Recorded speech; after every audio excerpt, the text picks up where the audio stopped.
ರಾಜಕೀಯ ಮೈಲೇಜ್ ಬೇಕಾದ್ರೆ ಚುನಾವಣಾ ಅಖಾಡಕ್ಕೆ ಹೋಗಿ ಇಲ್ಯಾಕೆ ಬಂದಿದ್ದೀರಿ ಅಂತ ಶಾಸಕ ಬಸವನಗೌಡ ಪಾಟೀಲ್ ಯತ್ನಾಳ್ಗೆ ಸುಪ್ರೀಂ ಕೋರ್ಟ್ ಇವತ್ತು ಕ್ಲಾಸ್ ತಗೊಂಡಿದೆ.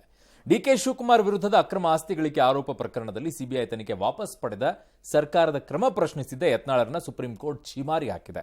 ಆದರೆ ಇದು ರಾಜಕೀಯ ದ್ವೇಷದ ಪ್ರಕರಣ ಅಲ್ಲ ಅಂತ ಯತ್ನಾಳ್ ಪರ ವಕೀಲರು ಪ್ರತಿಪಾದಿಸಿದ್ರು.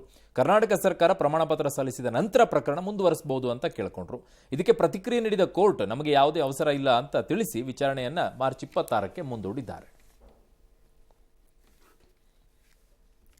ವಿಪಕ್ಷಗಳ ತೀವ್ರ ವಿರೋಧದ ನಡುವೆ ವಕ್ಫ್ ತಿದ್ದುಪಡಿ ವಿಧೇಯಕವನ್ನು ಜೆಪಿಸಿ ಅಂಗೀಕರಿಸಿದೆ. 15:11 ಅನುಪಾತದಲ್ಲಿ ಅಂತರದಿಂದ ವಿಧೇಯಕಕ್ಕೆ ಜೆಪಿಸಿ ಅನುಮೋದನೆ ನೀಡಿದೆ. ಇದನ್ನು ವಿಪಕ್ಷಗಳು ತೀವ್ರವಾಗಿ ಖಂಡಿಸಿದೆ. ಇದು ಅಸಂವಿಧಾನಿಕ, ವಕ್ಫ್ ಬೋರ್ಡ್ ನಾಶವೇ ಇವರ ಗುರಿ ಅಂತ ಆಕ್ರೋಶವನ್ನು ಹೊರಹಾಕಿದ್ದಾರೆ. ನಾಳೆ ಈ ವರದಿಯನ್ನು ಲೋಕಸಭಾ ಸ್ಪೀಕರ್ ಓಂ ಬಿರ್ಲಾಗೆ ಸಲ್ಲಿಸಲು ಜಗದೇಪ್ ಧನ್ಕರ್ ಪಾಲ್ ನಿರ್ಧಾರವನ್ನು ಮಾಡಿದ್ದಾರೆ. ನಾಡಿದ್ದಿಂದ ಸಂಸತ್ನಲ್ಲಿ ಅಧಿವೇಶನ ಶುರುವಾಗ್ತಿದೆ. ಈ ಮಧ್ಯೆ ವಕ್ಫ್ ಆಸ್ತಿ ವಿವಾದ ವಿಚಾರವಾಗಿ ಪ್ರತ್ಯೇಕ ಪ್ರವಾಸ ನಡೆಸಿ ಯತ್ನಾಳ್ ಟೀಮ್ ನೀಡಿದ್ದಂತಹ ವರದಿಗೆ ಜಂಟಿ ಸ್ಥಾಯಿ ಸಮಿತಿ ಅಧ್ಯಕ್ಷ ಜಗದಾಂಬಿಕಾ ಪಾಲ್ ಮೆಚ್ಚುಗೆಯನ್ನು ವ್ಯಕ್ತಪಡಿಸಿದ್ದಾರೆ. ಇದರಿಂದ ರೆಬಲ್ ಟೀಮ್ ಫುಲ್ ಖುಷಿಯಂತೆ. ಇನ್ನು ಫೆಬ್ರವರಿ 1ರಿಂದ ಹೊಸದಾಗಿ ಕಾರು ಬೈಕ್ ಖರೀದಿ ಮಾಡುವಂತವರಿಗೆ ಸರ್ಕಾರ ಈಗ ಶಾಕ್ ಕೊಟ್ಟಿದೆ. ಮೋಟಾರ್ ಸಾರಿಗೆ ಮತ್ತು ಇತರೆ ಕಾರ್ಮಿಕರ ಸಾಮಾಜಿಕ ಭದ್ರತೆ ಮತ್ತು ಕ್ಷೇಮಾಭಿವೃದ್ಧಿ ನಿಧಿಯ ಉದ್ದೇಶಕ್ಕಾಗಿ ಸೆಸ್ ಸಂಗ್ರಹಕ್ಕೆ ಮುಂದಾಗಿದೆ. ನಿಜವಾಗ್ಲೂ ಅದಕ್ಕೆ ಬಳಸ್ತಾರೆ ಇವರು. ವೈಟ್ ಬೋರ್ಡ್ನ ಹೊಸ ಕಾರು ಖರೀದಿಯ ಮೇಲೆ ₹1,000 ಅಂತೆ. ಕಾರ್ ಮೇಲೆ ಹೊಸ ಬೈಕ್ ಅನ್ನು ಖರೀದಿ ಮಾಡಿದ್ರೆ ₹500 ಸೆಸ್ ಅನ್ನು ವಿಧಿಸಿ ರಾಜ್ಯ ಸರ್ಕಾರ ಅಧಿಕೃತ ಆದೇಶವನ್ನು ಹೊರಡಿಸಿದೆ. ಈ ಮಧ್ಯೆ ಮೆಟ್ರೋ ಪ್ರಯಾಣ ದರ ಹೆಚ್ಚಿಸಿರುವಂತಹ ರಾಜ್ಯ ಸರ್ಕಾರದ ನಿರ್ಧಾರಕ್ಕೆ ಕೇಂದ್ರ ಸರ್ಕಾರ ಬ್ರೇಕ್ ಹಾಕಿದೆ. ಫೆಬ್ರವರಿ 1ರಂದು ನಿಗದಿಯಾಗಿದ್ದ ಬಿಎಂಆರ್ಸಿಎಲ್ನ 45% ಮೆಟ್ರೋ ದರ ಹೆಚ್ಚಳದ ಪ್ರಸ್ತಾವನೆಯನ್ನ ತಡೆ ಹಿಡಿಯಲಾಗಿದೆ ಅಂತ ಸಂಸದ ಪಿಸಿ ಮೋಹನ್ ಟ್ವೀಟ್ ಮಾಡಿದ್ದಾರೆ. ಯಾವುದೇ ನಿರ್ಧಾರ ತೆಗೆದುಕೊಳ್ಳುವ ಮೊದಲು ಸಮಗ್ರ ವರದಿಯನ್ನು ಸಲ್ಲಿಸಿ ಅಂತ ಬಿಎಂಆರ್ಸಿಎಲ್ಗೆ ಕೇಂದ್ರ ಸರ್ಕಾರ ನಿರ್ದೇಶನವನ್ನ ಕೊಟ್ಟಿದೆ. ಇನ್ನು ಇಸ್ರೋದ ಚಾರಿತ್ರಿಕ 100ನೇ ಪ್ರಯೋಗ ಯಶಸ್ವಿಯಾಗಿದೆ. ಶ್ರೀಹರಿಕೋಟದ ಸತೀಶ್ ಧವನ್ ಅಂತರಿಕ್ಷ ಕೇಂದ್ರದಿಂದ ಜಿಎಸ್ಎಲ್ವಿ F-15 ರಾಕೆಟ್ ಉಡಾವಣೆ ಆಗಿದೆ. NVS-2 ಉಪಗ್ರಹವನ್ನು ಕಕ್ಷೆಗೆ ಸೇರಿಸಿದೆ. 46 ವರ್ಷಗಳಲ್ಲಿ ಮಾಡಿದ ಸಾಧನೆಯನ್ನ ಅರ್ಧ ಶತಕದಲ್ಲೇ ಮಾಡಿ ಮುಗಿಸುವ ಸುಳಿವನ್ನ ವಿ ನಾರಾಯಣನ್ ನೀಡಿದ್ರು. ಈ ಮಧ್ಯೆ ಕಳೆದ ಜೂನ್ನಿಂದ ಐಎಸ್ಎಸ್ನಲ್ಲಿಯೇ ಸಿಲುಕಿರುವಂತಹ ಭಾರತ ಮೂಲದ ಅಮೆರಿಕ ಗಗನಯಾತ್ರಿ ಸುನಿತಾ ವಿಲಿಯಮ್ಸ್ ಮತ್ತು ಬಚ್ ವಿಲ್ಮೋರ್ ಅವರನ್ನ ಭೂಮಿಗೆ ಕರೆತರುವಂತೆ ಎಲಾನ್ ಮಸ್ಕ್ಗೆ ಟ್ರಂಪ್ ಮನವಿ ಮಾಡಿದ್ದಾರೆ. ಅಂದಹಾಗೆ 7 ತಿಂಗಳಿನಿಂದ ಅಂತರಿಕ್ಷದಲ್ಲಿಯೇ ಇರುವ ಕಾರಣ ಸುನಿತಾ ವಿಲಿಯಮ್ಸ್ಗೆ ನಡೆದಾಡೋಕ್ಕೂ ಕೂಡ ಆಗ್ತಾ ಇಲ್ವಂತೆ, ಮರೆತು ಹೋಗಿದ್ದಾರಂತೆ. ತಾವು ನಡೆದಾಡಿದ ಅನುಭೂತಿಯನ್ನ ಗುರುತು ಮಾಡಿಕೊಳ್ಳೋದಕ್ಕೆ Sunita ಯತ್ನಿಸುತ್ತಿದ್ದಾರಂತೆ. 8 7 6 5 4 3 2 1 L40 stages are ignited. Plus 5 seconds. Lift off normal. Magnificent lift off of GSLV F-15 NVS-02 mission. 100th launch mission of ISRO embarks on its journey.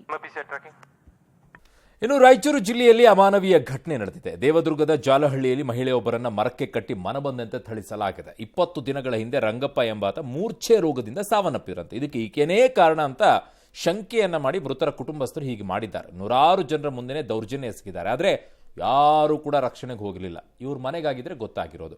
ಕೊನೆಗೆ ವಿಷಯ ತಿಳಿದ ಪೊಲೀಸರು ಸ್ಥಳಕ್ಕೆ ಆಗಮಿಸಿ ಮಹಿಳೆಯನ್ನು ರಕ್ಷಿಸಿ ಕೇಸ್ ದಾಖಲು ಮಾಡಿಕೊಂಡಿದ್ದಾರೆ. ಆದರೆ ಈ ವಿಷಯ ನನ್ನ ಗಮನಕ್ಕೆ ಬಂದೇ ಇಲ್ಲ ಅಂತ ಗೃಹ ಸಚಿವರು ಹೇಳಿದ್ದಾರೆ.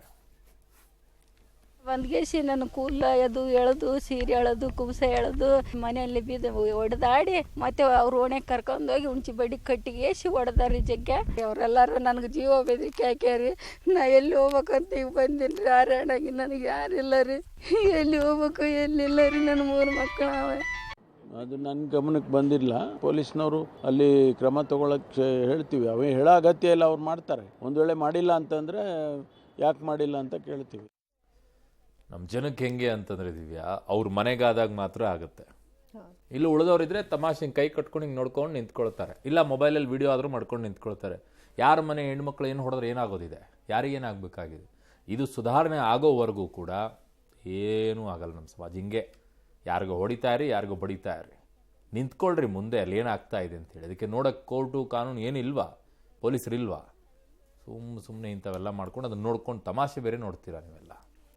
ಇಂಡಿ ಮೈತ್ರಿಕೂಟದಲ್ಲಿ ಒಳಜಗಳ ಹೆಚ್ಚಿದ್ದು ಬಿರುಕು ಕೂಡ ಜಾಸ್ತಿ ಆಗ್ತಾ ಇದೆ. ಲೋಕಸಭೆ ಚುನಾವಣೆಯಲ್ಲಿ ಬಿಜೆಪಿ ಗೆಲುವಿಗೆ ಕಾಂಗ್ರೆಸ್ ಕಾರಣ ಎಂಬ ಗಂಭೀರ ಆಪಾದನೆಯನ್ನು ಬಂಗಾಳ ಸಿಎಂ ಮಮತಾ ಬ್ಯಾನರ್ಜಿ ಮಾಡಿದ್ದಾರೆ. ಇನ್ನು ತಮ್ಮ ಕೃತಿಗಳ ಬಿಡುಗಡೆ ಸಮಾರಂಭದಲ್ಲಿ ಮಾತನಾಡಿದರು. ಲೋಕಸಭಾದಲ್ಲಿ ಇಂಡಿ ಕೂಟದ ಗೆಲುವಿಗಾಗಿ ತೃಣಮೂಲ ಕಾಂಗ್ರೆಸ್ ಶಕ್ತಿ ಮೀರಿ ಪ್ರಯತ್ನಿಸಿತು. ಆದರೆ ಕೂಟದ ಹಲವು ಪಕ್ಷಗಳು ಒಬ್ಬರ ವಿರುದ್ಧ ಸ್ಪರ್ಧೆ ಮಾಡಿದ್ರಿಂದ ಬಿಜೆಪಿ ಗೆಲ್ತು. ಕಾಂಗ್ರೆಸ್ ಮಿಂಚದ ಕಾರಣ ಇಂಡಿ ಕೂಟ ಸೋಲಾಯಿತು ಅಂತ ದೀದಿ ವ್ಯಾಖ್ಯಾನಿಸಿದ್ದಾರೆ. ಈಗ ಭಾರಿ ಚರ್ಚೆ. ಭಾರತ ಕೆನಡಾ ನಡುವೆ ರಾಜತಾಂತ್ರಿಕ ಬಿಕ್ಕಟ್ಟು ಮುಂದುವರೆದಿರುವ ಹೊತ್ತಲ್ಲೇ ಈಗ ಕೆನಡಾದ ರಾಜಧಾನಿ ಒಟಾವಾ ಖ್ಯಾತೆಯನ್ನ ತೆಗೆದಿದೆ.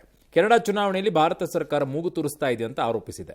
ಫೆಡರಲ್ ಚುನಾವಣೆಯಲ್ಲಿ ಸ್ಪರ್ಧೆ ಮಾಡಿದ 3 ರಾಜಕೀಯ ಪಕ್ಷಗಳ ನಾಯಕರಿಗೆ ಭಾರತ ಸರ್ಕಾರ ಪ್ರಾಕ್ಸಿ ಏಜೆಂಟ್ಗಳ ಮೂಲಕ ರಹಸ್ಯವಾಗಿ ಆರ್ಥಿಕ ನೆರವು ನೀಡಿದೆ ಅಂತ ತನಿಖಾ ಆಯೋಗ ತನ್ನ ವರದಿಯಲ್ಲಿ ಹೇಳ್ತಾ ಇದೆ. ಇದಕ್ಕೆ ಮೋದಿ ಸರ್ಕಾರ ಗರಂ ಆಗಿದೆ. ಇದೆಲ್ಲ ಸುಳ್ಳು ಆರೋಪ ಅಂತ ಹೇಳಿದ್ದಾರೆ. ವಾಸ್ತವದಲ್ಲಿ ಭಾರತದ ಆಂತರಿಕ ವಿಚಾರದಲ್ಲಿ ಕೆನಡಾ ದೇಶವೇ ಮೂಗು ತೋರಿಸ್ತಾ ಇದೆ. ಇದರಿಂದ ನಮ್ಮ ದೇಶದಲ್ಲಿ ಅಕ್ರಮ ವಲಸೆ, ವ್ಯವಸ್ಥಿತ ಅಪರಾಧ ಚಟುವಟಿಕೆ ನಡೀತಾ ಇದೆ. ಕೆನಡಾ ಆರೋಪಗಳನ್ನು ನಾವು ತೀವ್ರವಾಗಿ ಖಂಡಿಸ್ತೀವಿ ಅಂತ ಭಾರತ ವಿದೇಶಾಂಗ ಇಲಾಖೆ ಸ್ಪಷ್ಟಪಡಿಸಿದೆ. ಈ ಮಧ್ಯೆ ಭಾರತದಲ್ಲಿ ಖಲಿಸ್ತಾನ ಪರ ಮತ್ತು ಹಿಂದೂ ರಾಷ್ಟ್ರೀಯವಾದಿ ಎಂಬ 2 ರೀತಿಯ ಉಗ್ರವಾದಗಳಿವೆ ಅಂತ ಬ್ರಿಟನ್ ಸರ್ಕಾರ ಸಿದ್ಧಪಡಿಸಿರುವ ಉಗ್ರವಾದ ಪರಾಮರ್ಶೆ ಎಂಬ ವರದಿಯಲ್ಲಿ ಉಲ್ಲೇಖವಾಗಿದೆ. ಇದು ಭಾರೀ ಚರ್ಚೆಗೆ ಈಗ ಗ್ರಾಸವಾಗಿದೆ. 2ನೇ ಬಾರಿಗೆ ಅಧಿಕಾರಕ್ಕೇರಿರುವಂತಹ ಟ್ರಂಪ್ ನಿರೀಕ್ಷೆಯಂತೆಯೇ ವೆಚ್ಚ ಕಡಿತದ ಭಾಗವಾಗಿ ಸರ್ಕಾರಿ ಉದ್ಯೋಗಿಗಳಿಗೆ ಕತ್ತರಿ ಹಾಕಲು ಬೈಔಟ್ ಪ್ರಕಟಿಸಿದ್ದಾರೆ. 20 ಲಕ್ಷ ಸರ್ಕಾರಿ ಉದ್ಯೋಗಿಗಳಿಗೆ ಇಮೇಲ್ ಕಳಿಸಿರುವ ಟ್ರಂಪ್ ಸ್ವಯಂ ಪ್ರೇರಿತವಾಗಿ ಉದ್ಯೋಗ ತ್ಯಜಿಸುವವರಿಗೆ 8 ತಿಂಗಳ ಸಂಬಳ ನೀಡುವುದಾಗಿ ಪ್ರಕಟಿಸಿದ್ದಾರೆ. ಫೆಬ್ರವರಿ 6ರ ಒಳಗೆ ಒಂದು ನಿರ್ಣಯಕ್ಕೆ ಬನ್ನಿ ಅಂತ ಗಡುವು ಕೊಟ್ಟಿದ್ದಾರೆ. ಇದು ಸಾಧ್ಯವಾದಲ್ಲಿ ಅಮೆರಿಕ ಸರ್ಕಾರದ ವೆಚ್ಚ ವರ್ಷಕ್ಕೆ $100 ಬಿಲಿಯನ್ ಕಡಿಮೆ ಆಗಬಹುದು ಅಂತ ಅಂದಾಜು ಮಾಡಲಾಗಿದೆ. ಮಾಹಿತಿ ಪ್ರಕಾರ ಅಮೆರಿಕದಲ್ಲಿ 30 ಲಕ್ಷ ಸರ್ಕಾರಿ ಉದ್ಯೋಗಿಗಳಿದ್ದಾರೆ.